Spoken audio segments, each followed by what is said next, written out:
Hello, and welcome to the Great Game Debate Podcast, where friends come together to talk about video games and our lives. As always, I'm your host, Kaedhen Lane, and joining me, of course, is the godfather of the debate himself, Jonah Gomez. How you doing, buddy? I'm doing great, man. I have some projects that I've been working on this last week, and hopefully people get to check them out pretty soon. Oh, okay. That's exciting.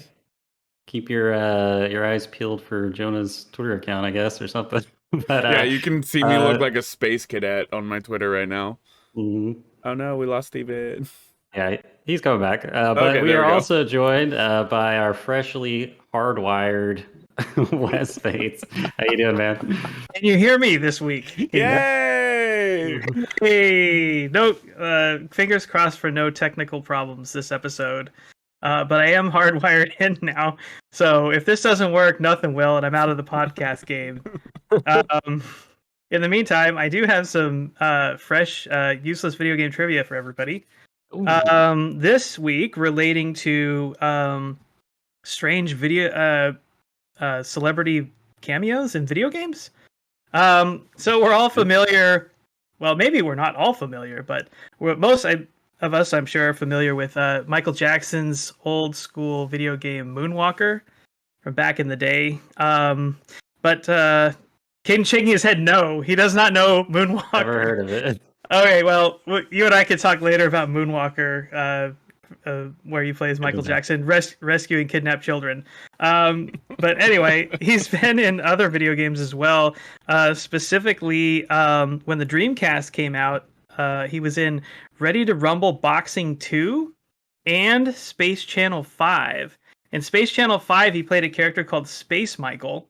And he in the sequel, he was actually a recruitable character that would fight alongside the protagonist. And he did voiceover work for that role. And in Ready to Rumble Boxing 2, he was a unlockable, selectable character. He actually did motion capture and voice work.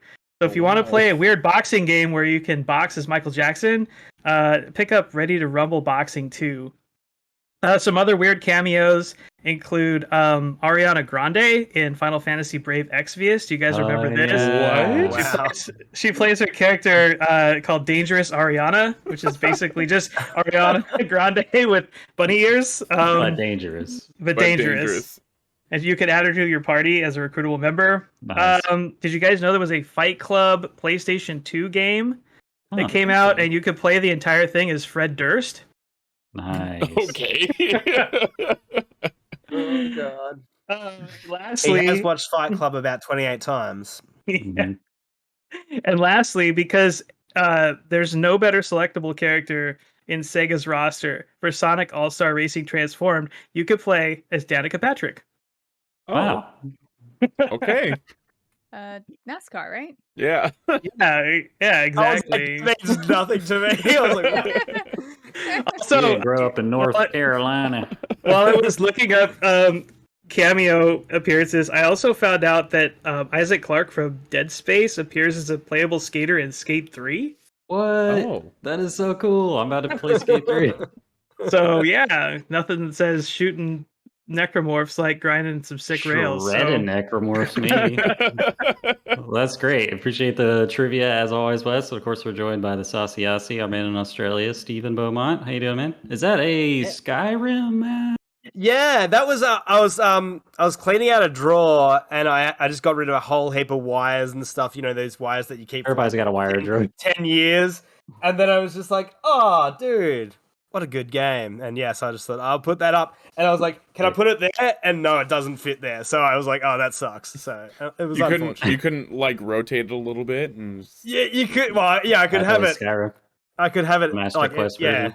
the Master Quest version of Skyrim. Everything's mirrored. Well, cool. I'm glad to hear you doing all right, Steven. And our guest this week is none other than Casey DeFreitas, the Deputy Guides Editor from IGN. How you doing? Hi, I'm doing super well. Thank you so much for having me today. Hey, our welcome. Audio listeners are missing out on Casey's incredible swag wall of video game collectibles. All right. Well, Swag wall we've had on this podcast yet, I think. Yeah. I mean, your Actually, wall's pretty swag. those are facts. You got like a bed, you got a dresser. There's like a plastic container full of unknown objects. Pretty swag. Yeah, I think a swag wall of things you need to live is pretty important. Yeah. Well, I hope you all stopped by Astera on the way in and picked up your Rathian Greatsword Sieglin because it's time for the Icebreaker. All right. I believe this comes in from community member Mito. I don't know. Mateo, he's from the One Up podcast. Okay, gotcha.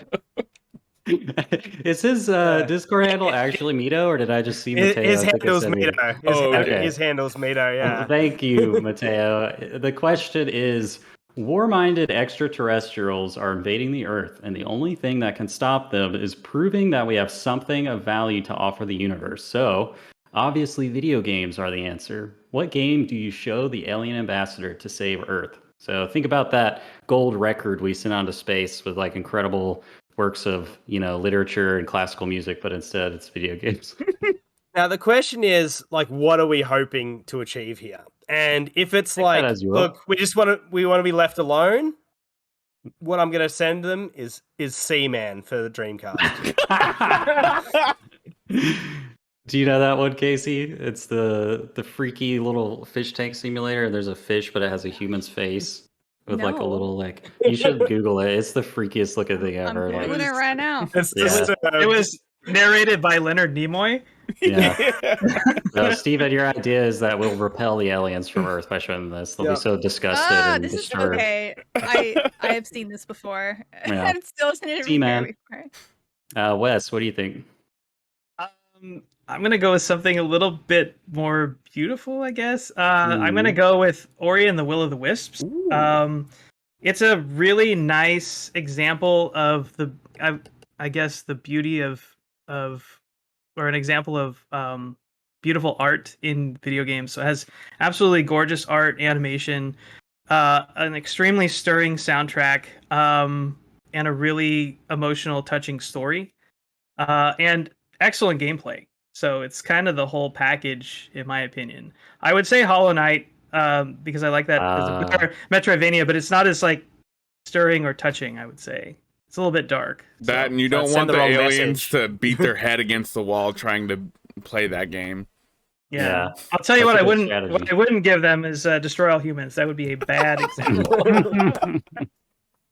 Very cool. Do you have an idea, Jonah? Well, I'm surprised Steven didn't pick this. I was thinking Journey for like an artful piece. I was actually gonna say that as my real answer. Yeah, So, for sure. yeah, that or nah, I won't say that. Never mind. Yeah, it's a classic example of one of the peak examples of video game as an art form. Very nice choice. Casey, do you have anything in mind? I really like the idea of Journey, but all right, coming from the perspective of an alien race who've never played a video game before and have no idea what it is, I think we have to go with Super Mario Brothers, the original one. Oh, Because so it's it's a an lot of education people's- angle. Yeah, it's a lot of people's first game. It's simple, it's fun, it's entertaining. I feel like most people will play it and say, "I want more of this." Oh, So they What- can and we What else you got? we also have to send out like a GIF of just like how to get like the infinite lives to the aliens, like by hopping on the shell, and then they'll be like enamored with us. Yeah. like I'll the change idea my that- answer. I'm gonna send them Galaga. Oh, all right. It's just like space warfare. Okay. Like, what are you good. trying to say here, Jonah? Yeah, I do like the idea of getting aliens addicted to video games with an entry-level one so that they refuse to destroy us because we have to keep producing video games to sate their video game addiction now. So that's pretty good. So Um, every year we have to have like an actual very good game of the year. I think that's a lot of pressure. Yeah, exactly. Or we consume their because they were coming to harvest us, right? And we flip it on them and we consume their resources by sending them a free-to-play game that has like really aggressive microtransactions. So then Yes. we actually like get to sap their resources before they take over us. Just put Pretty EA to smart. work. I like it. Steven's The really alien invaders have spent $4 trillion in Diablo Immortal. Yeah, I like the idea of getting the aliens to destroy us because we're not worthy of the Earth. So another race could evolve and do better than we did. So maybe like showing them something like Duke Destroy Nukem us. 3D that's just Oh, so God. like No, you gotta horribly go irredeemable better that they're and like, we must go nuke the Duke Earth. Nukem forever. Yeah. It's just like a demo that's curated and you're just trapped in the bathroom and all you can do is pick up pieces of poop and throw them.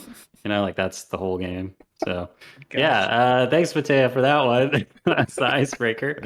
So Casey, since you're our guest this week, we do like to do a short interview with our guests so everybody could get to know you a little bit better.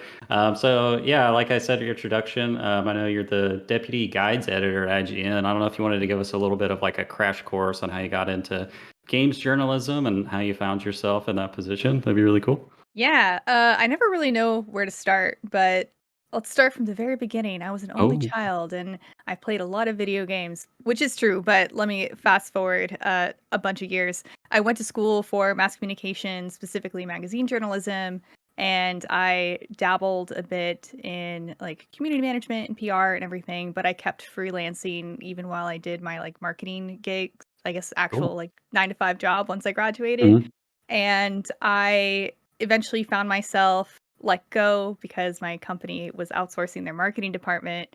And I was looking for freelance work, and the stars had aligned, and IGN was looking for a Pokemon expert to write Pokemon guides. Mhm. At the same time, it was the year that Pokemon Go and Pokemon Sun and Moon were coming out, and I had interned for at Gamer Magazine previously, so someone recommended me. I applied, did the interviews, like sent my example works, which I actually had a like how to defeat Dark and Steel type Pokemon that I had written for like a public speaking class in college that I Nice. sent as an example, That's along with very like cool. some other things. Like Pokemon Conquest was the first game I ever reviewed professionally. So I was like, I have examples. I know Pokemon. And for 9 months, I just killed it. I killed myself working way too much. I was really, really trying, writing a bunch of stuff for the Pokemon wikis, Pokemon Go guides, and whatever. I still have the most edits in the Pokemon Go guide, even though that Incredible. game has been out. It's crazy. Wow. Man. But yeah, I got hired on as a wikis editor, and then that was, when was that? January of 2018.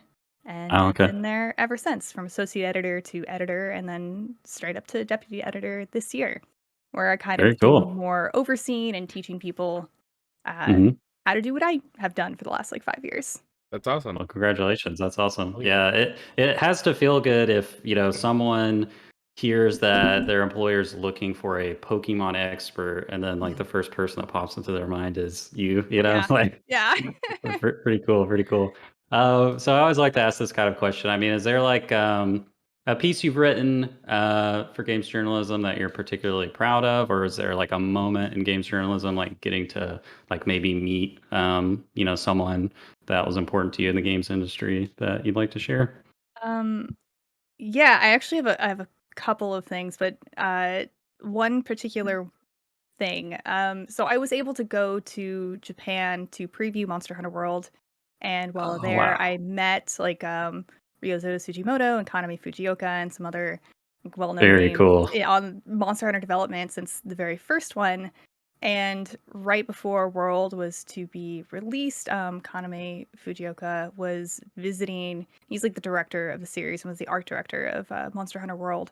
Was visiting the Capcom office in San Francisco, and came to IGN to record some Let's Plays and videos with us. And only like we were the only media stop because like I had met them and I was a huge Monster Hunter fan. So it was just a really awesome, cool opportunity. And while speaking with him, I can't I can't remember exactly what I had told him, but we were talking about weapons, and his response after the conversation was like, "Oh, you're a real monster hunter." Nice. And just like, I don't know, it was very cool. You've been acknowledged. Validated. Yeah. Those developers have always seemed really cool. It would be great to meet them for sure. Wait, you said you had a couple stories, right? Did you Oh, already go yeah. through both of them? Or, sorry. Man,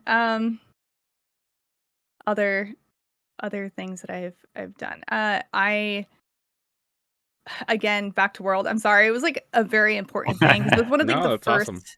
big things I did for IGN that was really showing what I could do, and I just kind of took that and completely ran with it. I did let's plays and beginner streams, and I have for the last couple of years I've constantly had people come out of the woodwork and say, hey, thank you for all of these videos that you did and those beginner Q&A streams and your guides, because with your help I got into Monster Hunter and it helped me in X, Y, and Z, and I just think it was really cool to be able to give back to the community like that, and I really cherish being able to have done that.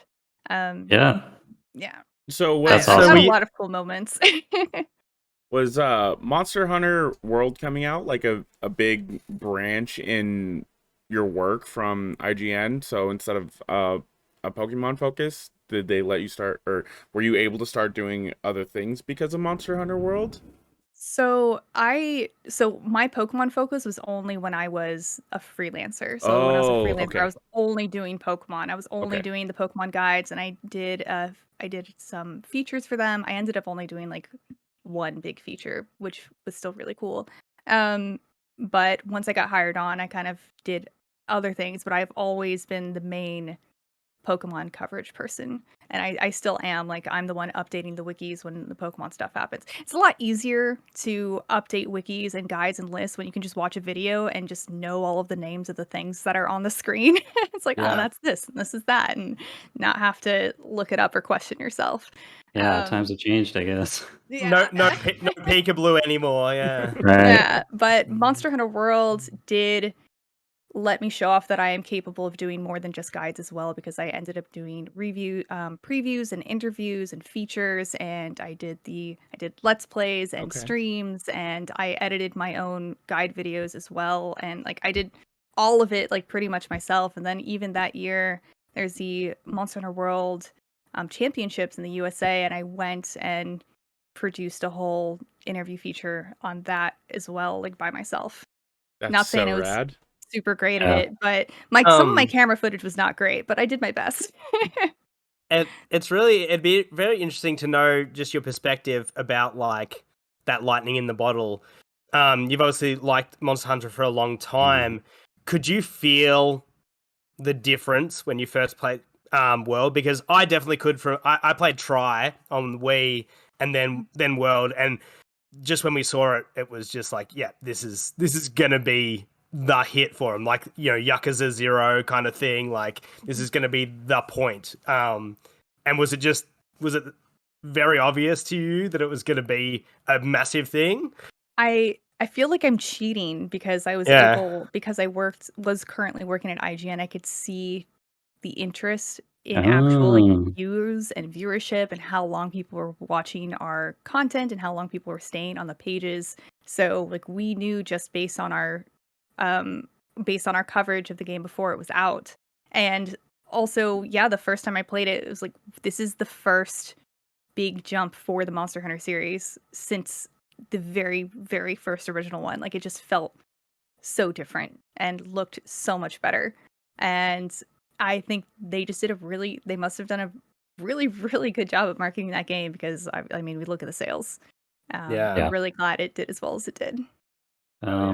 That's still like the most memorable like E3 moment for me. I remember in like my first apartment moving out of the house, I had like my brothers all over. We're just like crammed on the couch in my hot studio apartment with no AC, and no idea that game was coming. Didn't see any leaks or anything, and we all got started with Monster Hunter Tri on the Wii, and then they came out with all the portable games, and we're mostly console gamers, so we just like skipped all the portable games, and then when you see that wyvern jawbone greatsword on the back of that guy, you're like, Yeah. wait, no, what? And then we just like freaked out and started screaming. It was good I'm stuff. not gonna lie, was almost crying when I saw that, because so that was actually my first E3 that I had gone to as press, and Oh. I was able to be in the audience for that presentation. Oh, that's And awesome. Wow. I can't remember which one they showed first, but they showed Shadow of the Colossus remake and Monster Hunter one right after the Dang, other, what a and those are year. two of my favorite games ever, and I was just like Yeah, emotional. stellar. Before we move on, Steven, do you have any burning Pokemon questions for Casey? I massively do. We've got some mates at the Spelunkers podcast. They do a ranking of all the Pokemon. They're literally going through every single Oh my one with God. different guests and ranking them all. They've gotten through 950 so far because they're doing variants and everything as well. But I was just wondering if obviously you've got a background full of a lot of them, but do you have favorites that you can nail down, or do you have like a couple that float in that sort of top 3 area? Yeah, I definitely have a few. Charizard is definitely one of them. And it's still really hard. I also really like Ninetales, Absol, Flygon. Oh There's my a God. lot of like some of Flygon. the first ones. In Yeah, I know. 3D. Yeah. I will always be upset at Garchomp, like for stealing the thunder from the ground dragon type Yeah, Pokemon. yeah. Garchomp's just better. But I love the design of Flygon. It's so interesting, and Yeah. its pre-evolution Trapinch is just, it looks so stupid. I smile every Mhm. time I look at it. So but yeah, Nice. those are some of my favorites. Very cool. Yeah, well, very I guess upsettingly, they've got a funny list. Their top number 1 is Greninja, which I'm like, that's a that solid was pick. Japan's top pick. Oh, yeah, that's for a long right. time. Their second at the moment is Lugia, but their third is just hilarious, and it's Shuckle. How? Why? Out of Because it can make 950 wine Pokemon. inside of its body, right? That has to be the only reason. Simply because it can't be damaged, and it's like, that's not a good enough reason to want to like that disgusting monster. No, you tell them that's not why. You tell them it's because if they leave the fruit inside of it for long enough, it'll ferment and become wine instead of just juice. So, Good. it's Oh, yeah. Oh, your yeah. own wine Yep. making Pokemon. Very cool. I have a Way better question reason. also Yeah. for Casey. Just kind of marrying the worlds of Pokemon and Monster Hunter. I was just curious how you felt about the Monster Hunter Stories series. Mm. And do you see that series continuing? And if they do continue that series, what would you recommend to Capcom to improve the series? Man, I love Monster Hunter Stories 1 and 2. I don't really, man, thinking of what they could do to improve it. I feel like I'm put on the spot. I'm sorry, I don't know. It's okay. I was just I guess curious. if you knew you'd be working at because Capcom, make a Monster Hunter Stories nobody 3. ever talks about I Monster think Hunter they will. Stories. I think they will make a third one. The second, I mean, the first, I never thought they would make a second because the first Yeah, one yeah. wasn't That was a surprise. that big, but I guess they wanted to give it a shot, and I think it Mhm. did well enough that they might give it another go, and I do hope they do.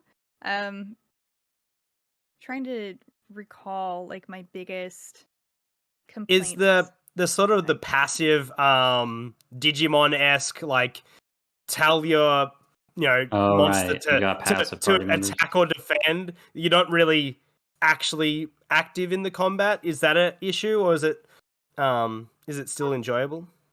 They actually revamped the combat in the second game so that it is a lot more involved. I mean, it's still turn-based and it still has some but they made it more complicated than the first rock paper scissor. Like, it's more than just a rock paper scissor type battle system. It's a complicated battle system, honestly. I think one of the things that I think I'm sorry, it's like, it's been a year, but I played so many games and just like trying to remember since the last time I played it. Yeah, no I worries. think some of the battles against like the run-of-the-mill monsters just took too Yeah. Long. I can see that getting grating. Yeah, and you can speed it up, and once you are high enough level, you can actually insta finish the battle, which is great. But I it do takes like that. Yeah, there are a lot of really good quality of life things in that game. But honestly, I wish I could go back and review it because when I Mhm. was first playing, there were still remnants of a system that was in the first game, but not finished. And it Oh. confused the hell out of me. And I was just frustrated the whole time trying to get the system to work and it wouldn't work. So I Gotcha. thought it was just a broken system. And in reality, they just didn't finish taking the code out. Oh. And they Oh, had patched it no. out. Yeah. And they had patched it out later. And the Nice. system is actually like a really cool system. It's the customization system in Monster Hunter Stories and Monster Hunter Stories 2 is very expansive and very interesting. And you kind of have like a bingo board for each of your monster's skills. And if you increase a monster's in the first game, if you increased a monster's element by enough, it would change into that element. Its color would change, its attack animations would change. So you could have like an Oh, that's electric really type cool. Rathalos, which is Nice. really neat. And you can still have like a Rathalos that uses like thunder attacks in Monster Hunter Stories 2, but the system isn't there to actually change its element entirely. And I thought Gotcha. that was a really neat thing that kind of Yeah, that's kind of a bummer. yeah. So and I played this whole game thinking that it was there because like the color of the monster would change, but like the actual elemental element of it didn't. Yeah. I So you're don't like, know. why is this not working? It was something like that. It was just like I don't know, but it's not wasn't supposed to be in the game at all. Yeah, So that's pretty uh funny. Developer yeah. oversight. Yeah, and I didn't know, but yeah. I don't Cool. Yeah, yeah, so Monster Hunter sorry. Stories 3, Yeah. bring back the monster type changing. Why'd you take it out? But that was like a very personal like thing for me to be stuck on. But Right. any kind of Yeah, yeah. system that you can't figure out how to make it work, even though it shows that it exists, I think it's frustrating. Very cool. All right. Well, I appreciate that. And with that, we'll move right into the debate.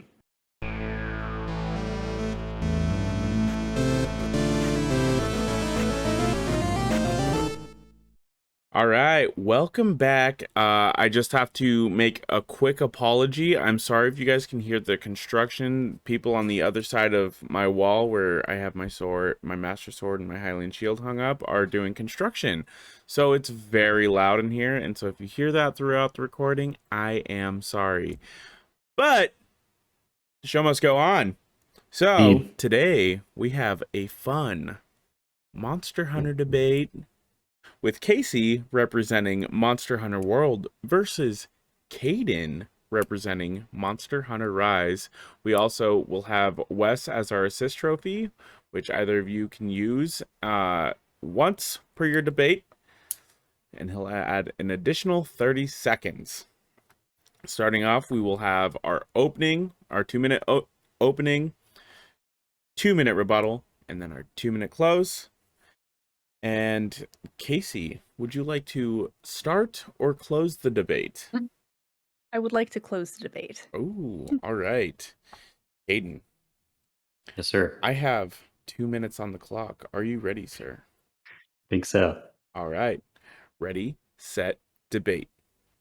All right. I think the main thing I want to go for with Monster Hunter Rise / Sunbreak, I guess we'll probably be using Sunbreak and Iceborne interchangeably in this debate, but I just think it's really the most beginner-friendly Monster Hunter, which counts for a lot. There's a lot of World did a lot to its credit in terms of quality of life, but Rise went even farther.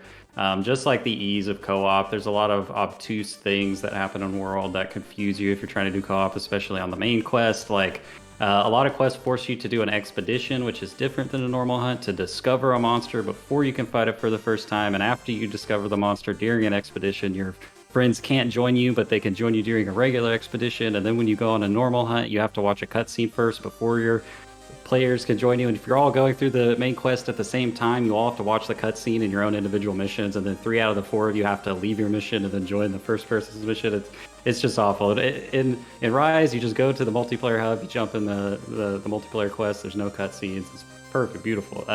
Also, just in terms of ease of play, there's so much more like mobility in Rise. It's almost like Sekiro to Dark Souls for World. So Rise, at World, you can't even jump. If you're using like an Insect Glaive, like using a move of the Insect Glaive, you can jump. But if you're using any other weapon, you can't. And Rise, you now just have the ability to 30 jump with the seconds. new wire bug. It's kind of like a grappling hook. And then in Sunbreak, they updated the game where you can just wall run for free. You don't have to use a wire bug to run on walls. So when you're fighting a monster, it's just so easy. Like you get hit, you use your wire bug to like zoop out of the way, and you're free clear to go heal. If you're really getting your ass kicked by the monster, you can just say nope and just run up the nearest wall, and the monster can't follow you. Get to safety. Just a lot of really nice beginner friendliness to Rise. Time. Very nice. All right, Casey, are you ready for your opening statements? I am ready for my opening statement. All right, 3, 2, 1, debate. Look, I think we can all agree that Monster Hunter World basically revitalized the series. It became Capcom's top-selling, best-selling game ever. In the first 2 months it was out, a lot of people like this game. It was also incredibly beautiful and still is more beautiful than Rise. It has a much more thought-out environments. It is lush, it is populated, the monsters have a reason to be where they are and do what they're supposed to do. It really amplified the ecological systems and thought behind the series for the first time that we could actually see it, where monsters were interacting with each other. And it's just better in World than it is in Rise. It's also significantly more beautiful. And the difficulty, it was actually something to accomplish in World. While you're playing World, it is something to accomplish. It still had the sense of accomplishment that the series is known for, without stripping away, while also introducing an ease of play. There are some things that were difficult and convoluted, but every game has that. And it made it easier and simpler than the previous games while maintaining the difficulty and sense of accomplishment that the series had made itself known for from before, all while doing it in beautiful 4K graphics. Like, you've never seen Rathalos like that before, and it is beautiful to see it like that. 30 seconds. It also had some of the best collaboration events ever, like Behemoth and from Final Fantasy XIV. We had Leshen from The Witcher 3. It was amazing, and I don't know. I think you said I had 30 seconds, and I don't know how time works. So. Got 10 left. Oh no. I have so many more things to say. The cutscenes were significantly better and just more interesting, and it actually has a theme song, which Rise doesn't really have. Time. Sweating a little bit. It's kind of intimidating going against someone who writes guides for Monster Hunter for a living, I also forgot to say, if you don't feel like using your full 2 minutes, you don't have to use your full 2 minutes. Right. Okay.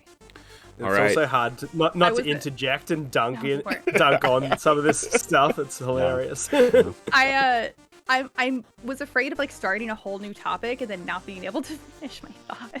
So. Kaedhen, let's move on to the rebuttals. You've got 2 minutes on the clock. Ready, set, debate.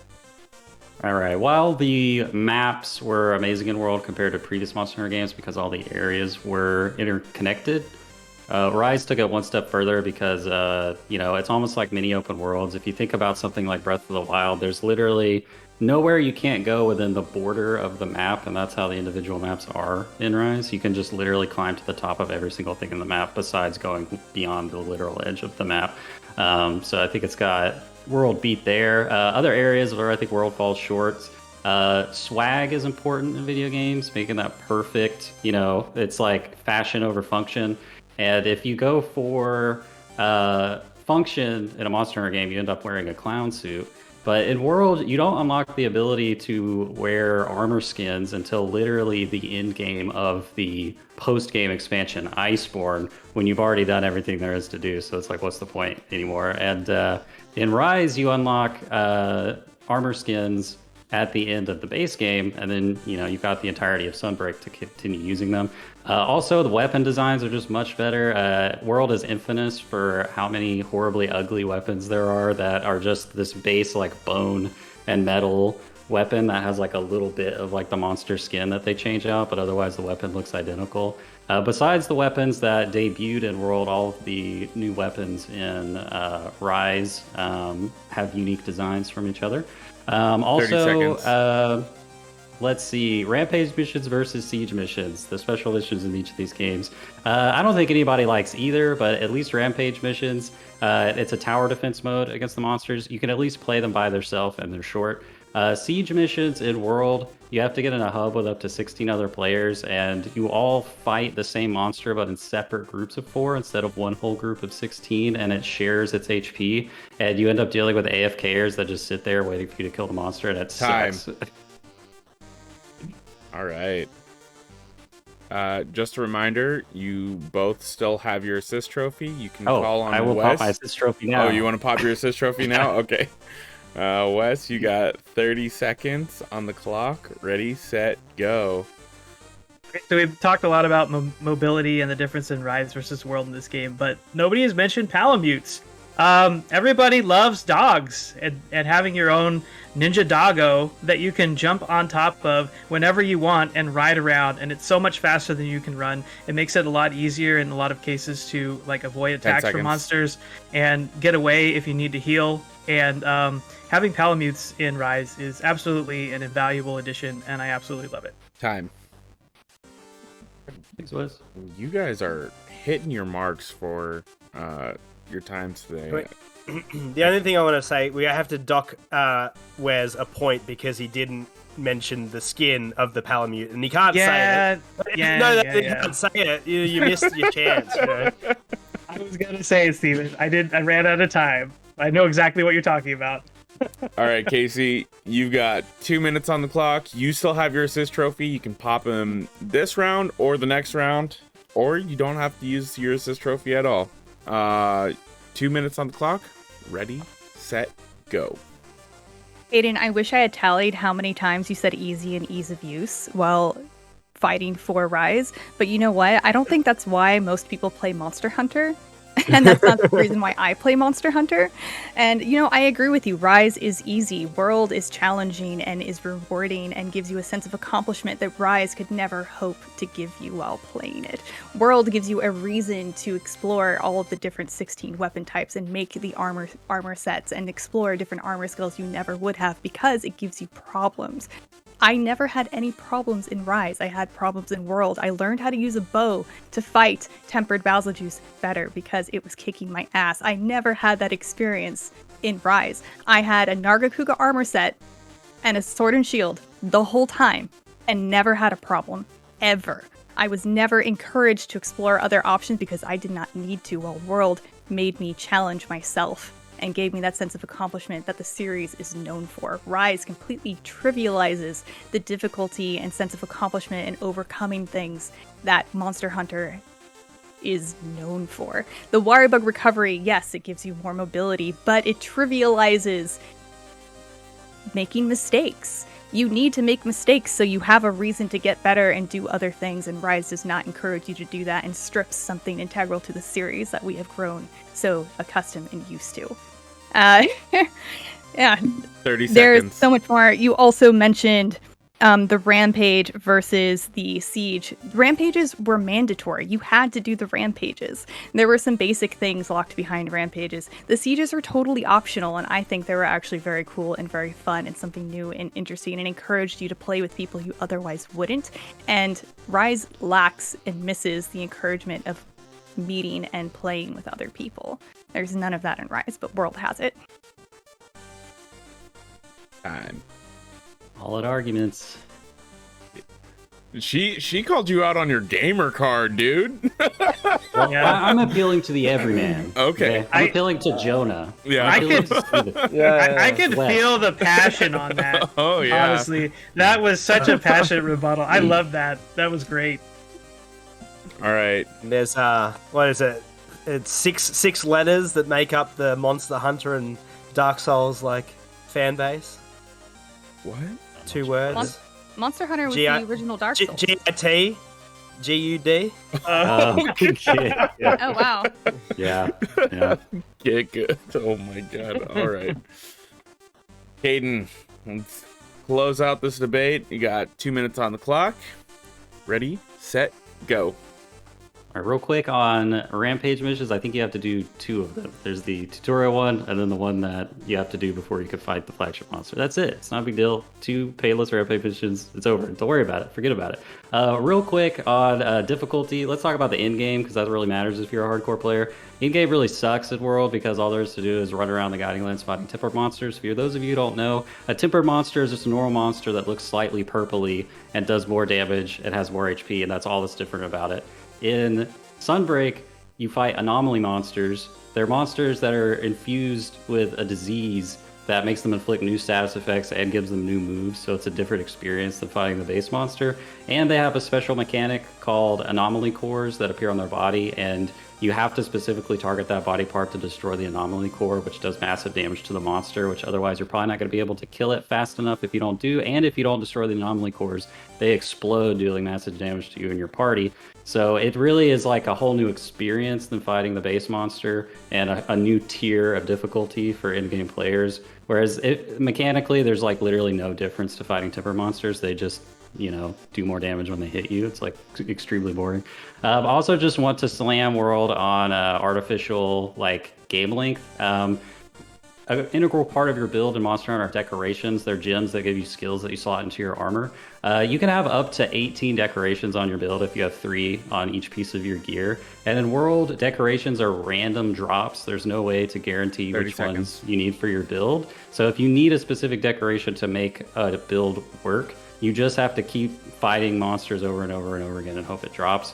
They turn decorations into discrete items that you can craft with purpose in Rise and Sunbreak. So, those 18 items that were random drops, you target the one you want, you go hunt the monster you need for it, you craft it, boom, boom, easy.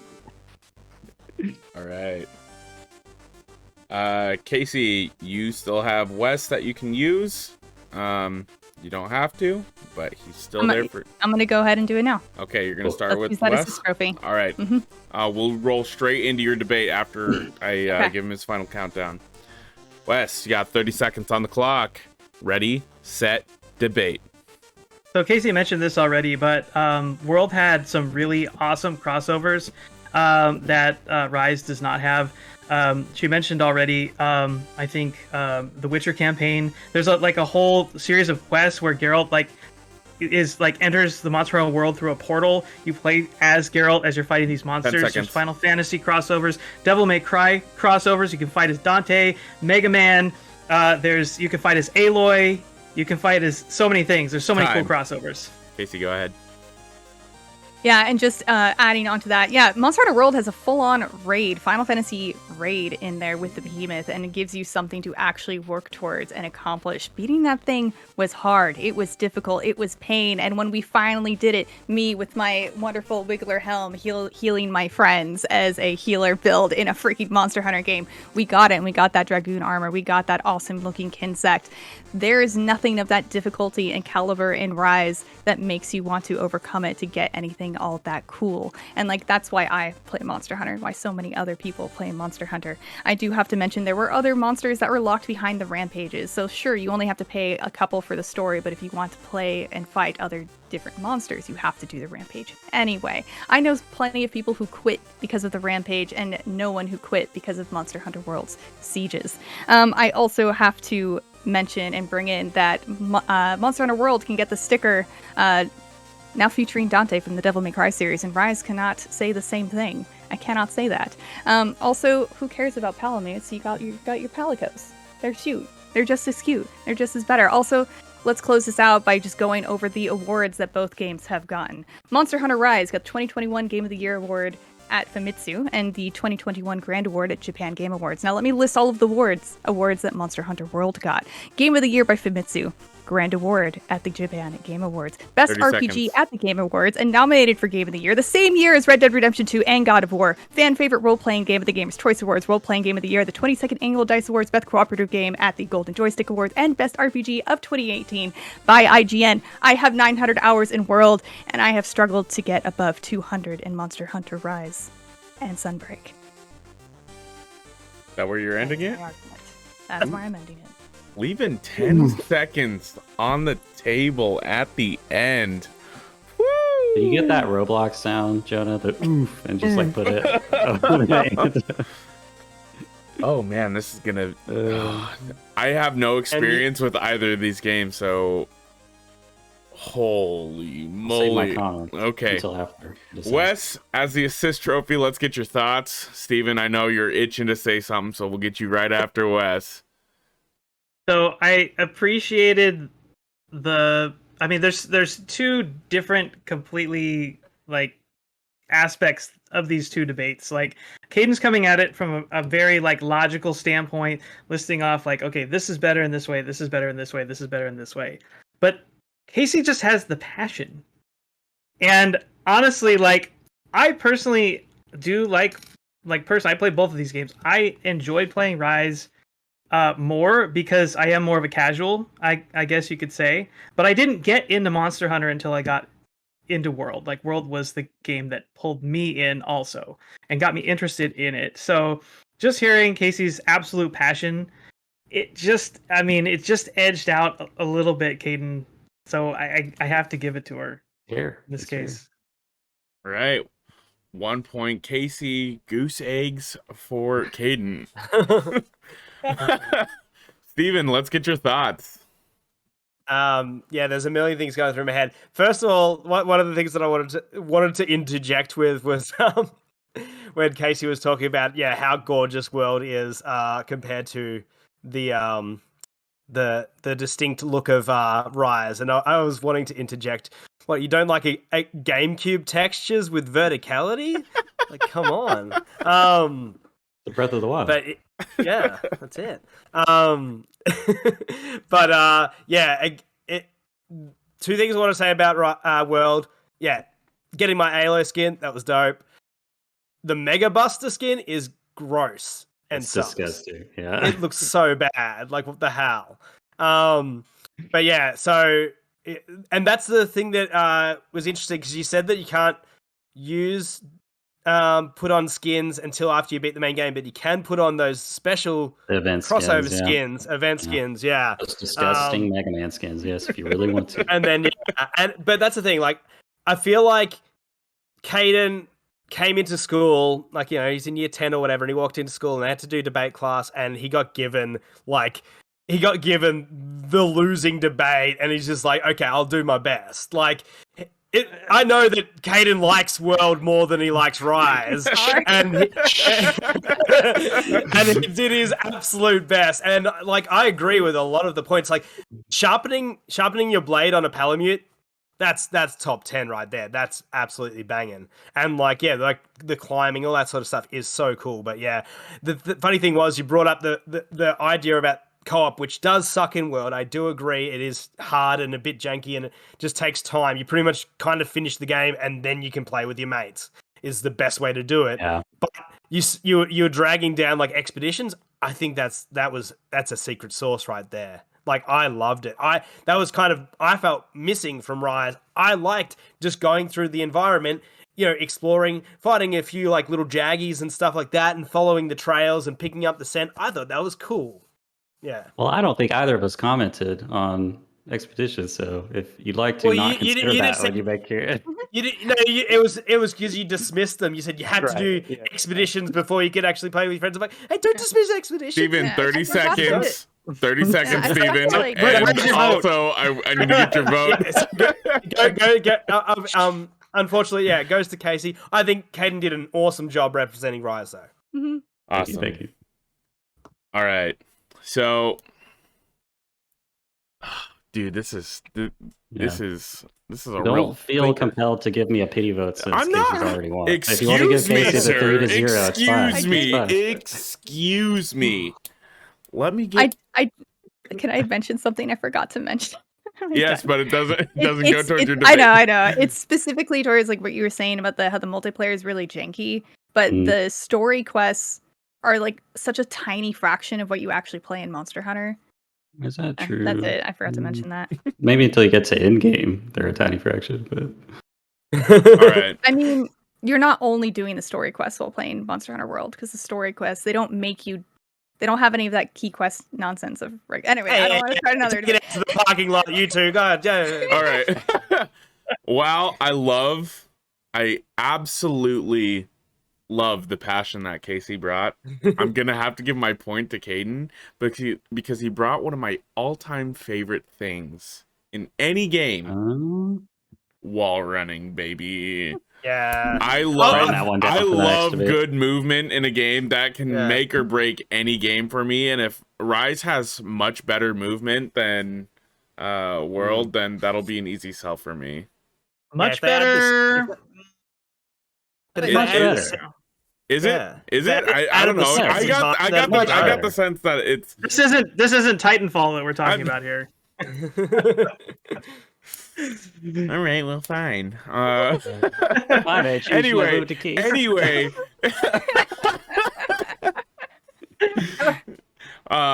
anyway, the fact that there's wall running and just more movement mechanics, I guess I should say, more movement mechanics, and that the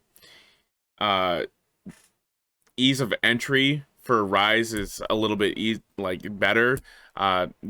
These are just flat out super intimidating games to get in. I own Monster Hunter World. I haven't booted it up just because it is super intimidating of just a series to get into.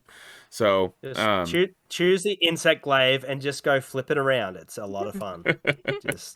All right, just doing flips. Maybe I'll have to play with Hunter. We've got a big group of people playing Monster Hunter World right now in the Discord. So yeah. But yeah, those are the votes. That's the debate, and we'll move on to last week's results, which I'm absolutely baffled by. I shot myself in the foot so bad in the debate, but for whatever reason, I won 11 to 8. Me representing Rock Band 3 versus Guitar Hero 2. So I won. Yay! I mean, when you said that your game had all the songs and what the other game had, I mean, that put the nail in the coffin. So. Although he never said how much that cost to have all those songs. Hey! I got the dub. That's all that matters. We got a lot more interaction on that vote than normal too. Yeah, I was so surprised by it. Yeah, that was great. Congratulations. Thank you. Yeah, what's up? I just want to take a moment to congratulate Casey and expose myself because I do think World is better than Rise. And Wes, you could not detect the passion in my argument because the passion was not there. Because there wasn't any. Yeah, like Casey, between like PS4 PC, I've got 800 hours in World, and I just put enough time into Rise to beat it and then just stop playing. So yeah, I just didn't. Yeah, same. I just didn't feel. I didn't have anything compelling me to keep going. Yeah. I love how Casey's like, yeah, Rise wasn't that good, but I still put 200 hours into it. I know. I just I was on a Nintendo voice chat and someone asked me if I like Rise more than World now. And I was like, I've only put in 250 hours and I can't be sure yet. Just starting out, just got through the tutorial. Yeah. Like a Dota player. Oh no! I'm sorry. I really don't want to know how many hours you've got in Pokemon Go to be able to be the most edited Pokemon Go. Oh no! Oh my god! That year was just constant Pokemon Go. Not as much as you think. I quit. Cold turkey. All right. Well, with that, we will move on to the pitch.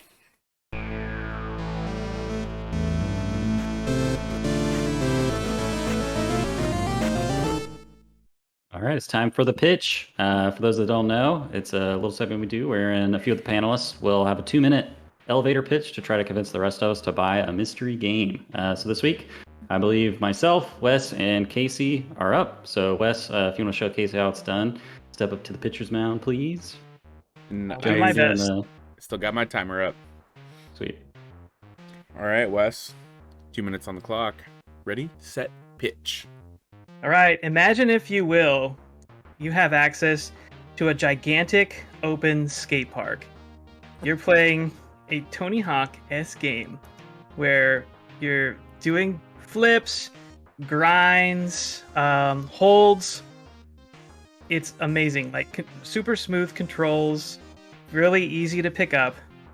But as you're doing like a backflip over this gigantic ramp coming down the other side, you hit the L2 button, and time slows down, and you shoot a dude in the head who's standing underneath you, aiming a shotgun at you. So in this game, you are playing a death game where you are having to basically grind out the highest scores that you can while trying to avoid being murdered by enemies that are shooting at you.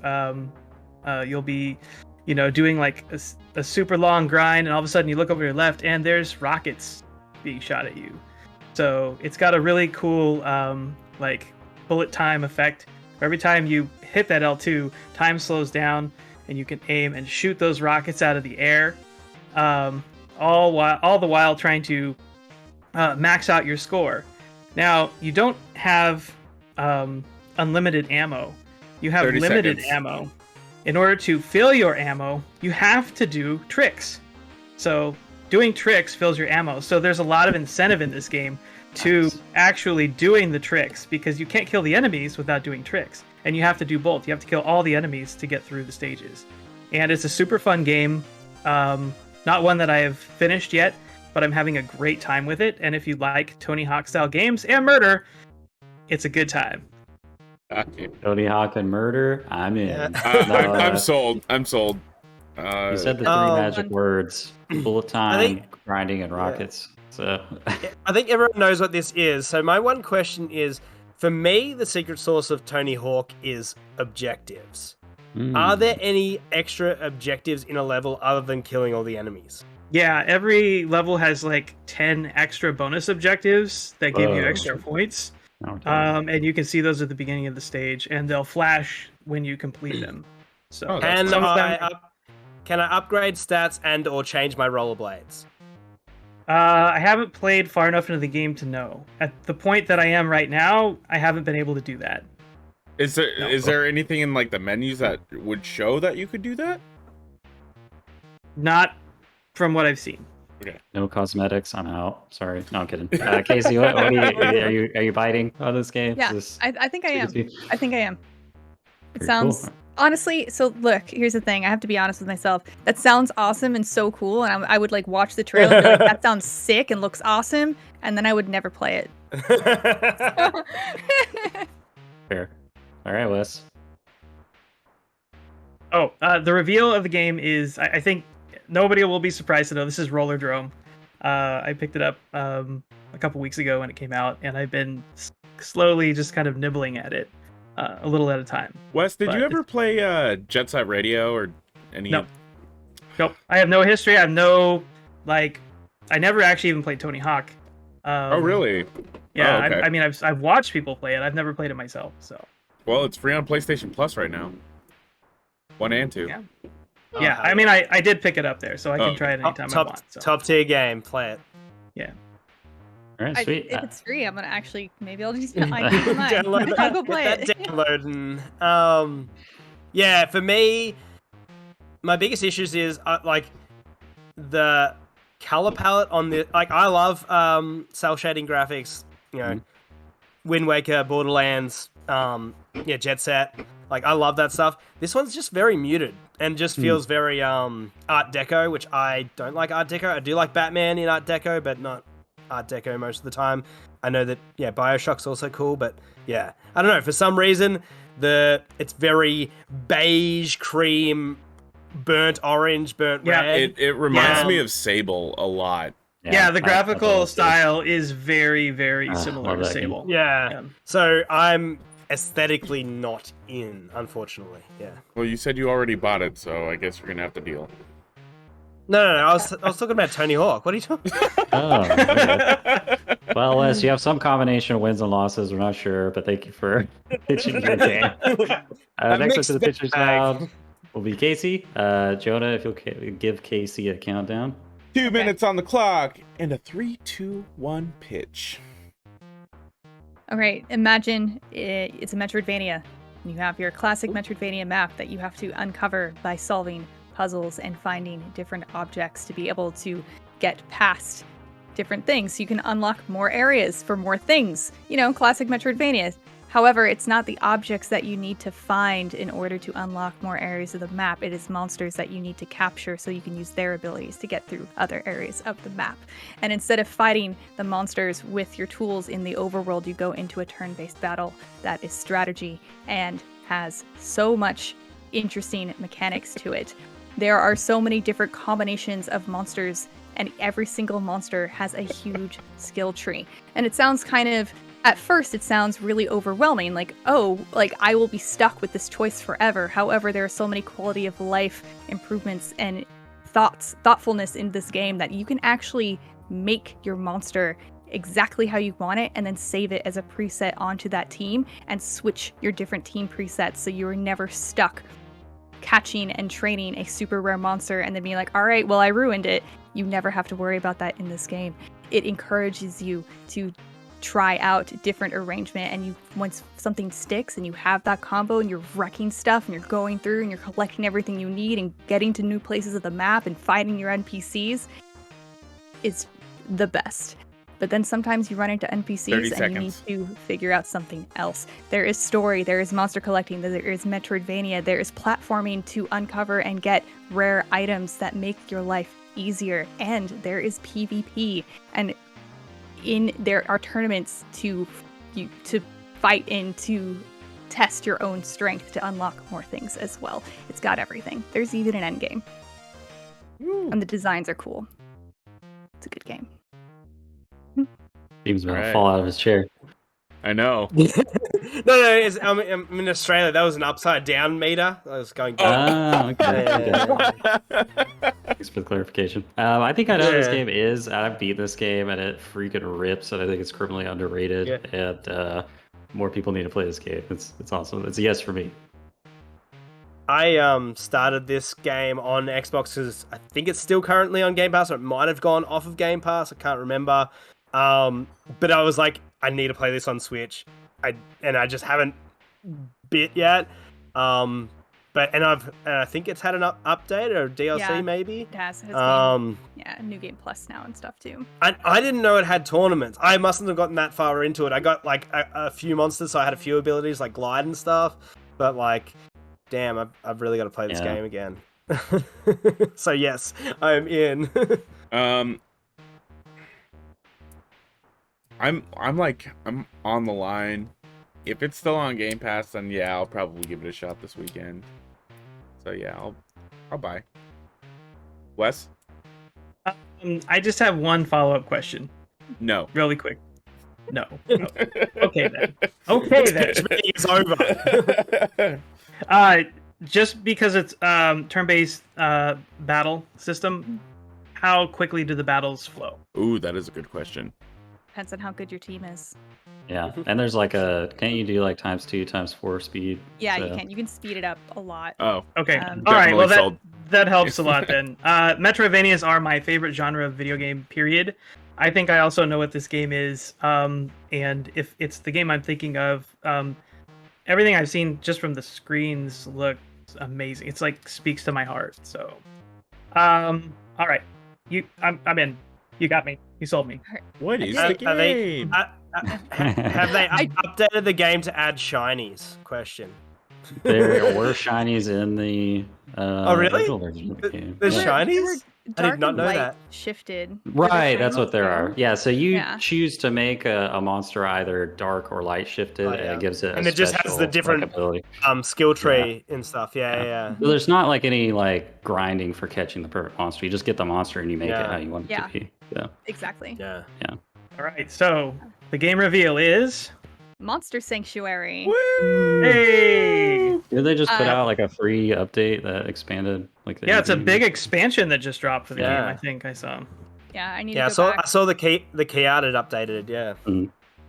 I need to play it some more. I know this game has been out for a while, but I also think it's very largely underrated and more people need to play it. There are very few games I play and finish not for work, and this was one of the very, very few that I can count on one hand from last year. So No EVs and Um, IVs, no freaking egg Right. hatching Yeah. nonsense. The game's just hard, so you don't have to like make a perfect mon to fight competitive. The game just pushes back. Like other trainers have 6 Pokemon that are all different. Not Pokemon, but There's one of the updates, the first Switch patch made it so you can change the difficulties because I guess the developers didn't realize how hard it was when they first put it out. So they have like a normal. The original difficulty I think is hard, and now they have a normal difficulty. Oh wow. yeah. Could be wrong. I could be misremembering that, but Just wanted to shout out community member Brad Russell. He was a backer on this game on like Kickstarter or whatever. I saw his name in the credits and I was like, oh, what? Oh really? Is That's that dope. my Brad Russell? That's cool. I didn't know Yeah. that. Yeah. I'll have to ask him about that. What's credits on the game? How long do you reckon it is for credits? I mean, I put like 40 hours into Yeah, it before same. I Yep. started. Yeah. Nice. So a good Beefy. Pokemon length. Yeah. Yeah. I think I Just had beefy. around 50, and I had like Yeah. 3 Mhm. different team setups, I guess. Mhm. Nice. In the game, there's also like super bosses, but if you beat them, then you get them on your team. It's kind of like getting legendaries in Pokemon, but like way harder and way more rewarding. So, and there's a new game plus. Yeah. So imagine if you could beat Pokemon and That'd take all be- your legendaries in the new game. I you just thought about that, like if you like thinking about like JRPG bosses and like the sprites being bigger and stuff. Like if like an OP like legendary in Pokemon took up 2 spaces in your team instead of 1, that could be like a good balancing act. Yeah. All right. Well, Jonah, I'm walking myself up to the pitcher's mound. All So- right. 2 minutes on the clock. 3, 2, 1, go. All right, I'm doing things a little bit differently. I'm going to read a negative review of this game on Steam. First of all, I finished Blank 100%, Blank 2 twice, and Blank 3 once, just to get the get good, or this game's not for you arguments out of the way. There are 2 things that give structure to a game, a well-thought-out difficulty curve and or a story. This game has no difficulty curve because of the open-world format, and no story because of the misconception that lore equals story. It isn't. Story means what's happening. Lore is the context and background. While playing games, I usually ask myself these questions to test the game structures. What am I doing and why? Where am I and why am I here, etc. While playing this game, I can never answer either. This is not news though. Blank likes are always intentionally vague, but at least they are somewhat held together by some cohesive level design. This is absent, again, because of the open world format. So without any structure to speak of, this game feels like a bucket of content splattered on a huge map, although sometimes felt like a technical achievement in some ways. I can't help the fact that I did not have fun. There are some good ideas, but overall this is nothing but a few steps backwards. And commenter says, agreed. And finally, someone who acknowledges its real downfalls. Nothing happens in the game. Everything happens off screen. Boring. Bad game. All right, I can see the rest of my time. You left 50 seconds on the table. Okay, let me just read another one. Let me read another one. Okay. Let's see here. Okay. We'll continue. Let's see. Game deserves praise, but only for its first half and scenery. Late game and combat is a massive disappointment. Lots of enemies are just reskins using the same movesets, just with higher numbers. Hell, some enemies are just copy pasted from Blank 3. Enemies just feel like they are non-stop pressing attack button and never gas out. There are a few enemies that get staggered or can have their endless combos interrupted, while you get staggered to death by anything. 30 Even things like seconds. poison clouds make your character look like it has a seizure. The fact that a lot of enemies have delayed attacks to catch players rolling too early doesn't help make fights any better.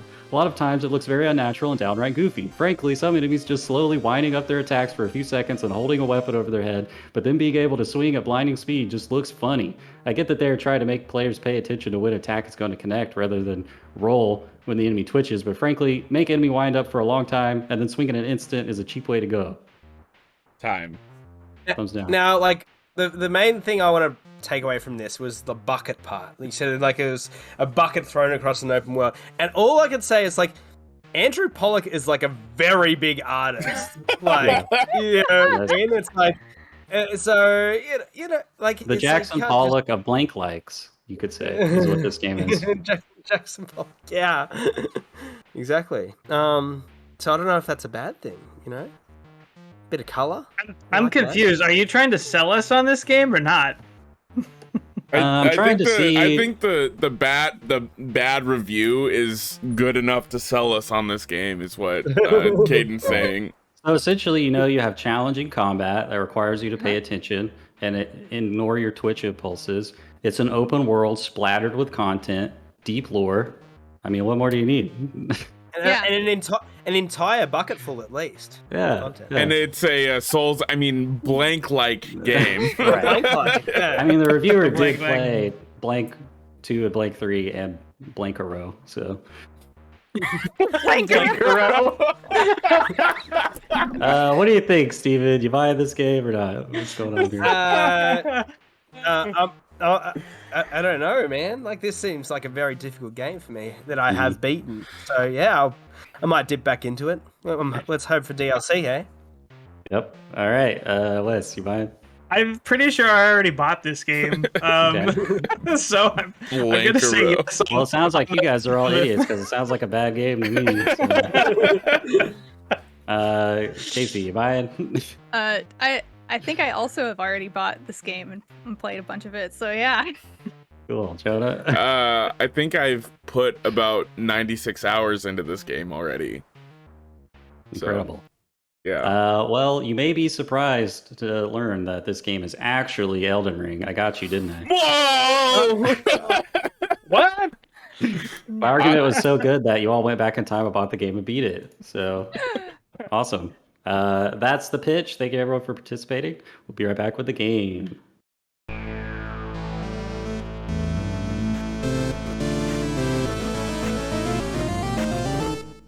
This week we got a different kind of game, and Wes, you can step aside. I got this one. Well, I hope Hang anyway. out.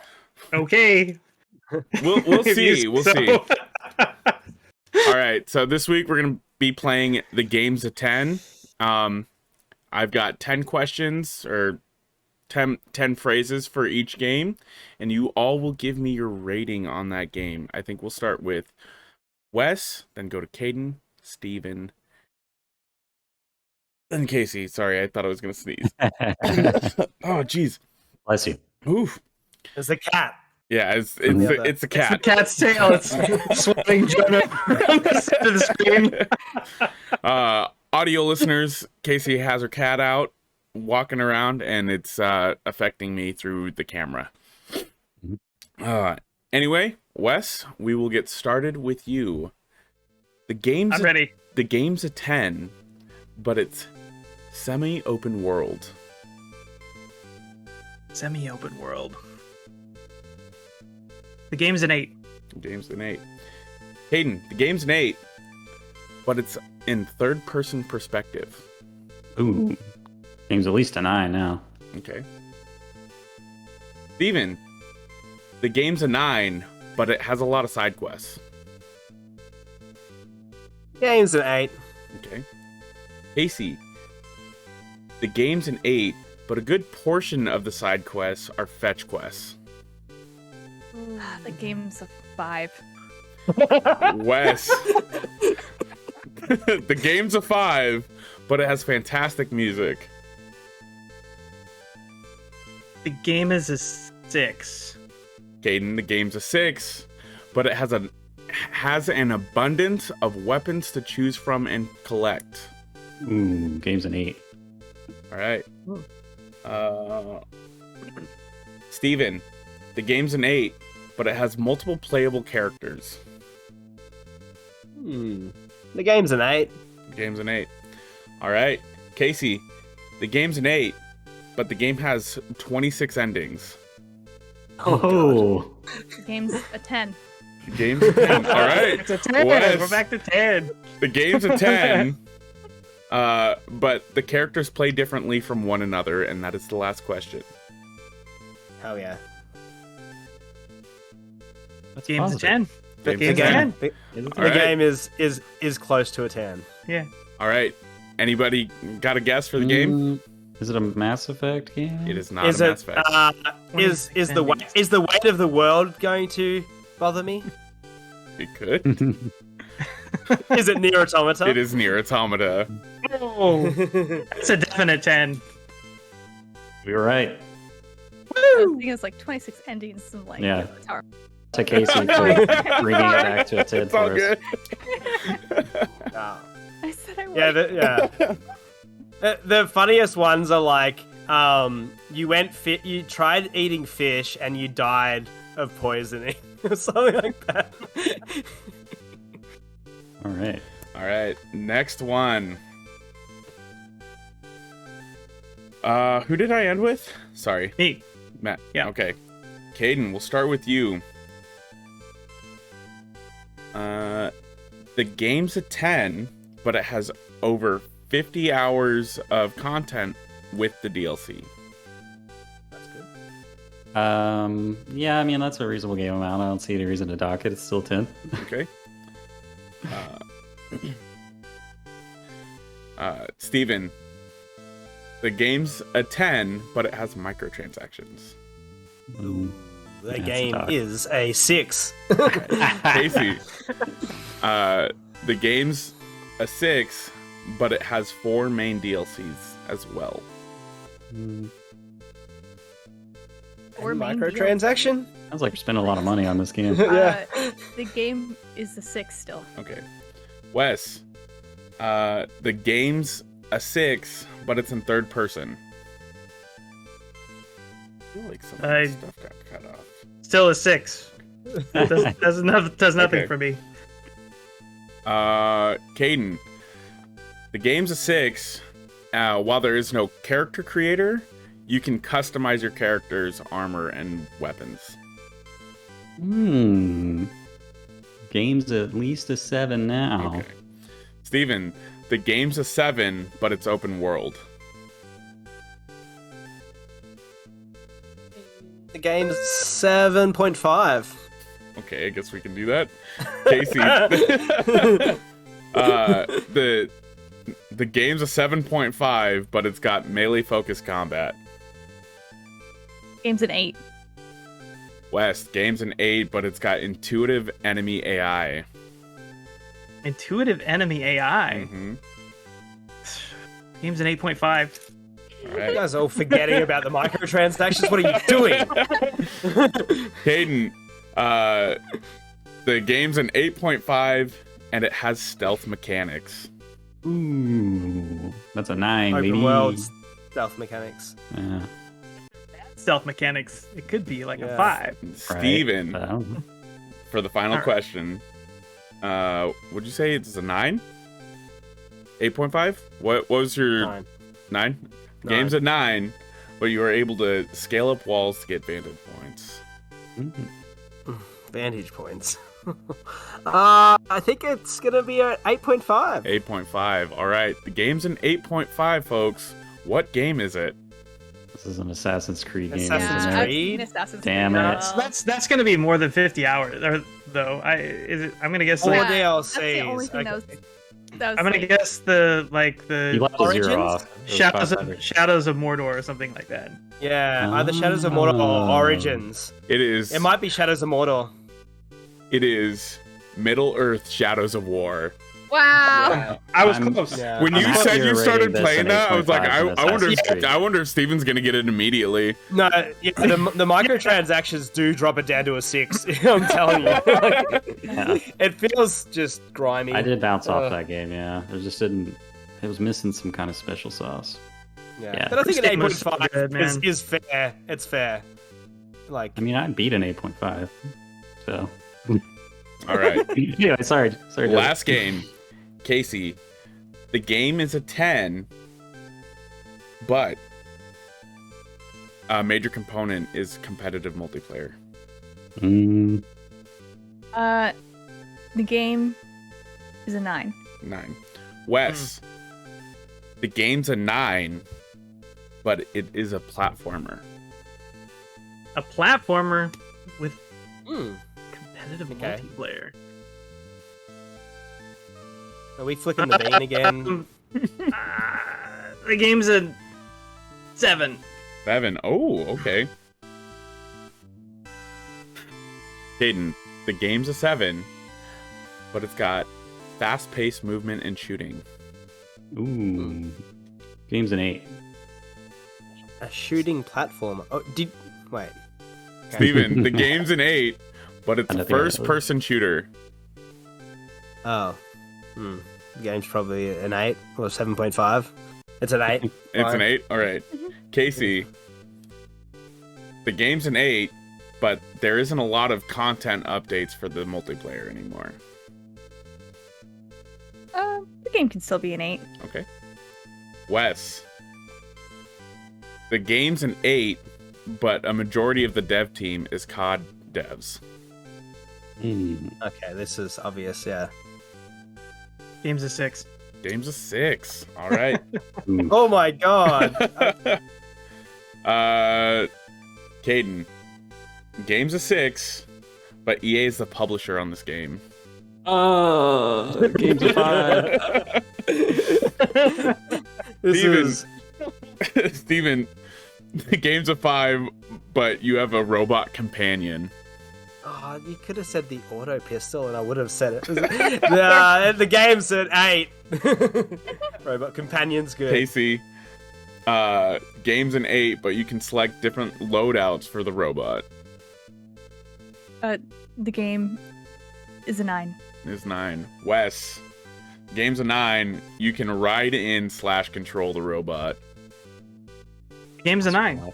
Game's a 9. Mm-hmm. All right. What game is it? Titanfall 2. Titanfall 2, baby! Game is a 9. Yeah, If that you game had- is a solid 9. That game Yeah, it is a 9. But if you just said auto pistol, I would have put it up to a 10. Even from down at a 6 or 5 or whatever for the EA slander. Is this an accurate new way of rating games? I think so. It's I- working I pretty mean- well. We get- You can steal it for IGN. It's fine.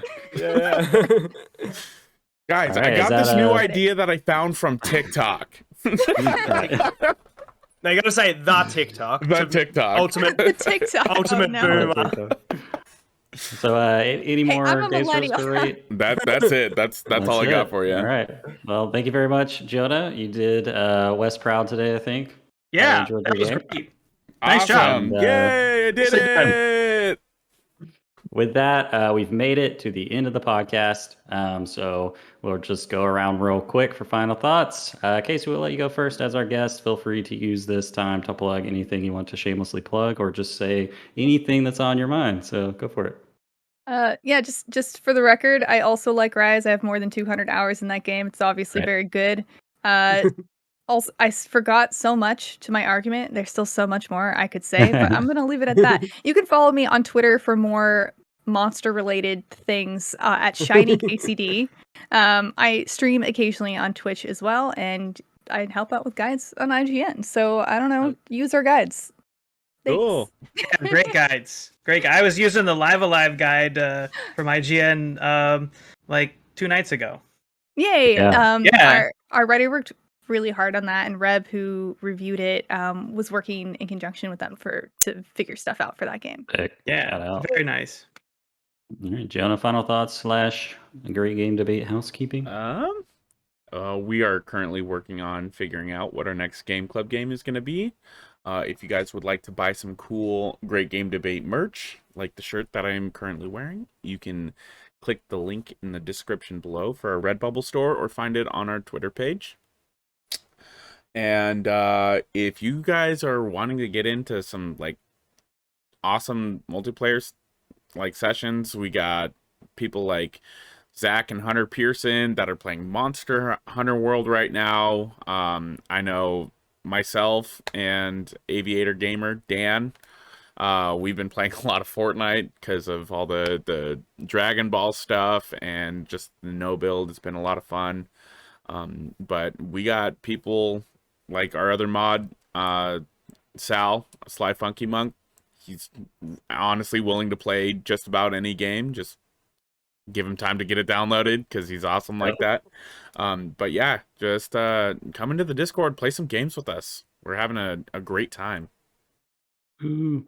All right, Wes, final thoughts? Yeah, I have a couple really quickly. Just wanted to thank Casey for coming on. You've been an absolute pleasure to have, and we really appreciate having you here. Thank you so much. Yeah, for sure. I did goof up during my assist trophy, as Stephen pointed out earlier. I should have mentioned that you can get a Amaterasu skin in Monster Hunter Rise for your Palamute, and you can ride around in the game as with Amaterasu by your side, and that is freaking awesome. So, missed opportunity on my behalf. Thank you for pointing it out, Stephen. I also want to shout out and thank all of our friends who showed up for the Stray Game Club that we had last week. We really appreciate you guys for taking the time to come and hang with us and talk about the cat game. It was a good time. Lastly, just want to do a quick plug. Our good friend Brad Russell is taking his first crack at a FromSoft game with our friend Hunter Pearson in their series Bradborn, where Brad is playing Bloodborne for the first time. And so please go check out Hunter's posting the videos on YouTube under the Brothers Pearson YouTube site. Check out Bradborn, and it's a good time. Very cool. All right, Steven, final thoughts. Well, I've just been keeping it consistent of trying to give it a music rec, but haven't been listening to too much recently. But the last liked song I have on Spotify is "Calling You" by Our Mirage. It's a little bit more butt rocky than my normal like metalcore stuff, but yeah, it's good and it's pretty epic. And I sent it to Jonah and he really liked it. I got a good music rec. Have you listened to the new I Prevail album? It's pretty good. It's pretty good. All right. There is so my wife and I have been watching So You Think You Can Dance, and there's this like 2-minute dance on YouTube. Just look up Carter and Bailey like zombie dance or performance to Alive or something. It is just like the hypest. These two dudes doing hip hop dance dressed in like very high quality zombie costume, and it's like a cemetery set, and like they end their dance like jumping into the air and falling like completely flat like in the like coffin pose, and like 2 spotlights shaped like coffins like come on them, and it was just like, oh, it's the hypest thing ever. But yeah, I've been your host, Kaedhen Birthday Lane. Thank you so much for joining us, and as always, happy gaming. Bye. Bye.